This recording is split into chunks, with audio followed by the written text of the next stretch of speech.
Jadi abad pertengahan, kalau kita bicara periodisasi sejarah manusia, itu kan 5 Masehi ke bawah sebelumnya. Sebelum 5 Masehi itu abad klasik ya, era klasik. Kemudian abad ke-6 sampai abad ke-17 sampai abad ke-16 itu abad pertengahan.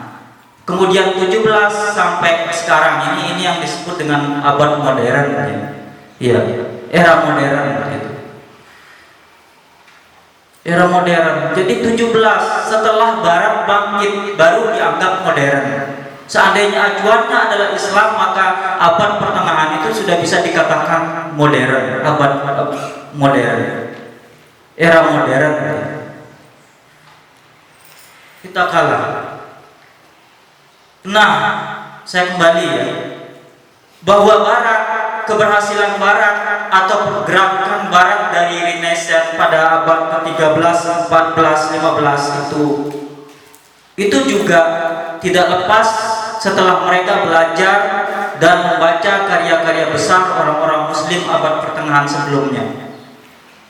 Jadi mereka belajar di Spanyol ya, pusatnya kalau di barat, dan Spanyol itu kan dikuasai oleh Umayyah II, Bani Umayyah II. Jadi mereka belajar di sana, dan itu yang menjadi pintu masuk bagi ilmu pengetahuan ke barat itu, dan itu yang membangkitkan barat. Itu setelah membaca.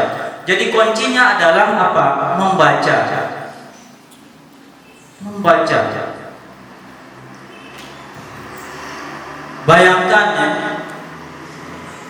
Jadi dengan kesederhanaan mereka bisa melakukan mencapai puncak kejayaan itu. Itu yang pertama ya. Jadi kuncinya adalah membaca. Kita kembali ke falsafah Iqra itu. Kita harus kembali ke Gua Hira. Harus diingat bahwa Iqra itulah kunci dari peradaban ini. Kemudian yang kedua, kuncinya adalah kita meneladani semangat para ulama-ulama terdahulu itu. Terutama pada abad pertengahan itu ya, yang tadi saya sebutkan, Al-Hindi, Al-Farabi, Al-Ghazali, kemudian banyak lagi ya ulama-ulama abad pertengahan itu, yang semangatnya dengan kesederhanaan itu mereka mampu menghasilkan karya-karya yang luar biasa. Kita tahu kan kitab-kitab karya mereka itu berjilid-jilid. Itu bagaimana mereka menulisnya ya. As-Suyuti saja itu hampir 600 lebih kitab yang ditulisnya.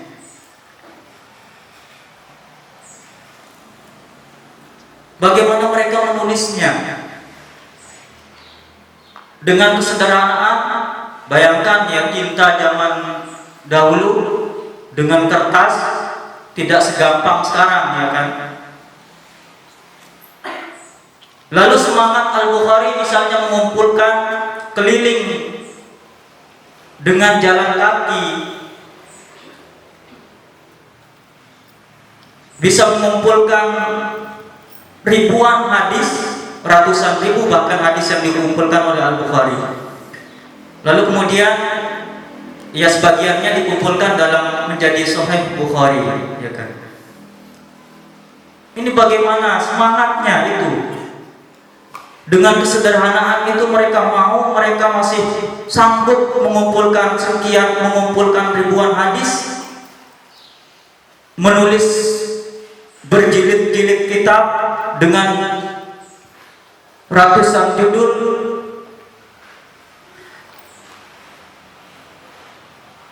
Bahkan At-Tabari ya, ada yang mengatakan bahwa At-Tabari itu kalau dibagi halaman tulisannya dengan umurnya, Dari sejak lahir itu maka dia rata-rata menulis 14 halaman sehari. 14 halaman sehari. Itu dibagi sejak lahir umurnya. Padahal paling produktifnya ya sejak mungkin belasan umur, ketika belasan tahun lah ya. Paling katakanlah paling cepat ya. 19, 20 mungkin, atau mungkin 15 tahun ya.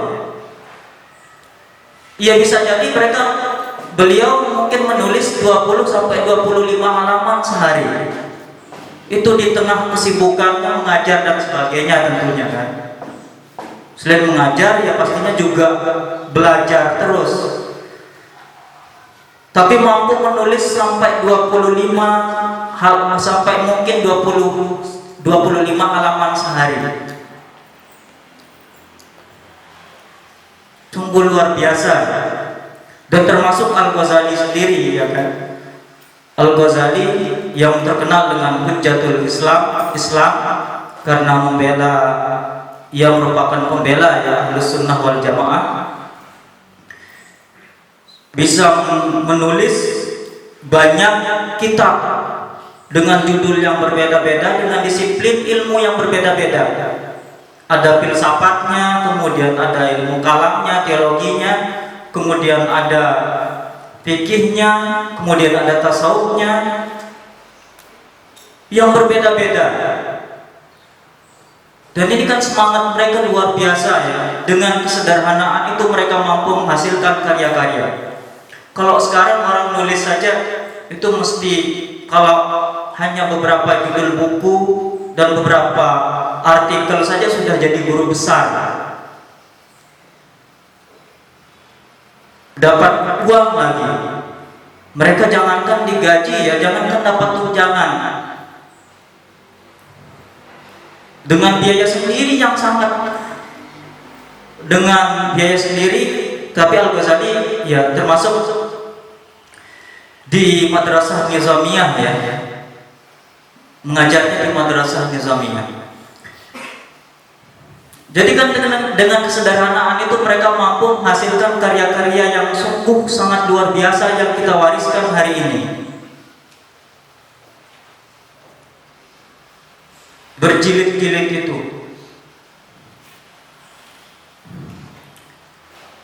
Jangankan berjilid-jilid itu, menulis 100-200 halaman saja itu sudah susah ya kita.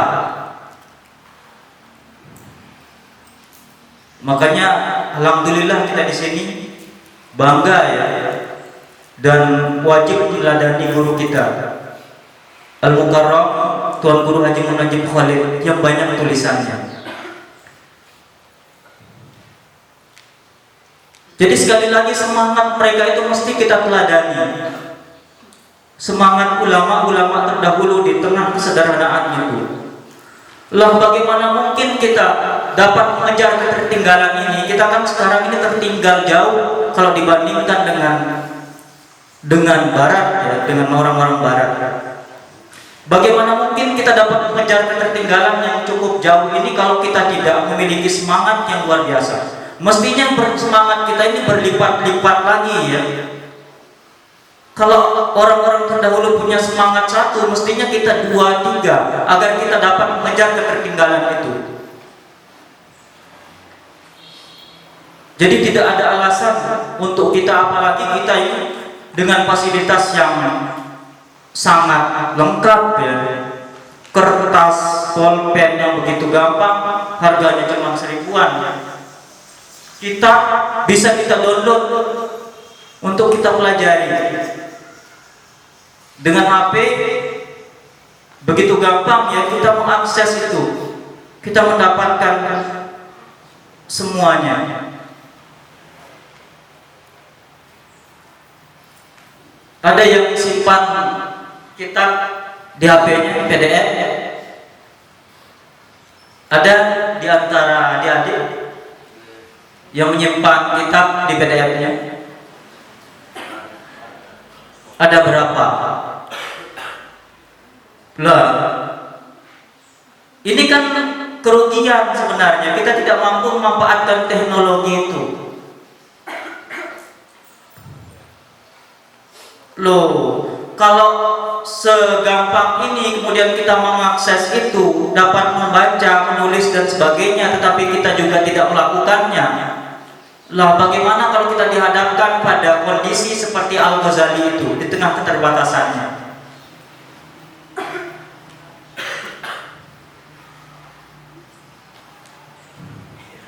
Ya, kita mesti download ya kitab-kitab, buku-buku itu. Jadi kalau nggak bawa yang cetaknya, kan kita bisa baca di mana-mana. Banyak PDF itu dan itu nggak berbayar. Mestinya kita lakukan itu, ya kan? Kita lakukan itu.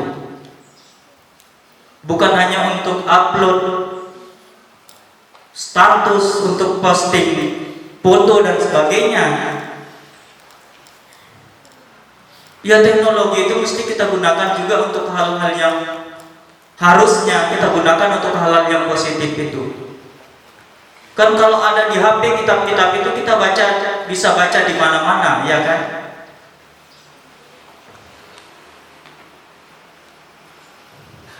Tinggal diketik, download, kita bisa buka di mana-mana. Maka mestinya itu kita lakukan. Tetapi sekali lagi, semangat kita ini yang harusnya dipupuk ya, agar berlipat-lipat. Kalau bisa melebihi orang-orang terdahulu itu untuk mengejar ketertinggalan kita dari orang-orang barat.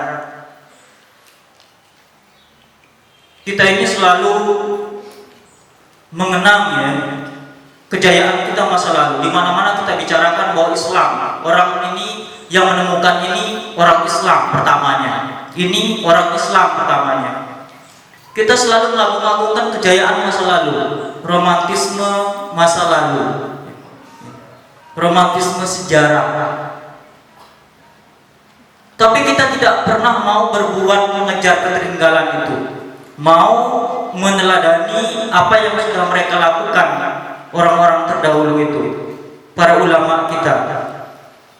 Lah, bagaimana mungkin kita bisa mengejar barat itu secara kualitasnya? Kalau kuantitas mungkin iya ya, karena prediksinya 20-50 tahun ke depan umat Islam ini akan menjadi mayoritas di dunia. Jadi kita nggak perlu khawatir dengan kuantitas, yang perlu itu kualitas kita. Jangan kalah sama orang Yahudi. Kita nggak mau ya kalah sama orang Yahudi yang kecil, Zionis, yang jumlahnya sangat sedikit dibandingkan dengan kita itu, tapi mereka menguasai segalanya. Bahkan Amerika sendiri tunduk pada Yahudi, Zionis itu. Sekali lagi, karena kita ini nggak punya semangat untuk berbenah. Kita hanya mengenang dan membanggakan sejarah. Harusnya sejarah itu menjadi pijakan kita untuk meraih yang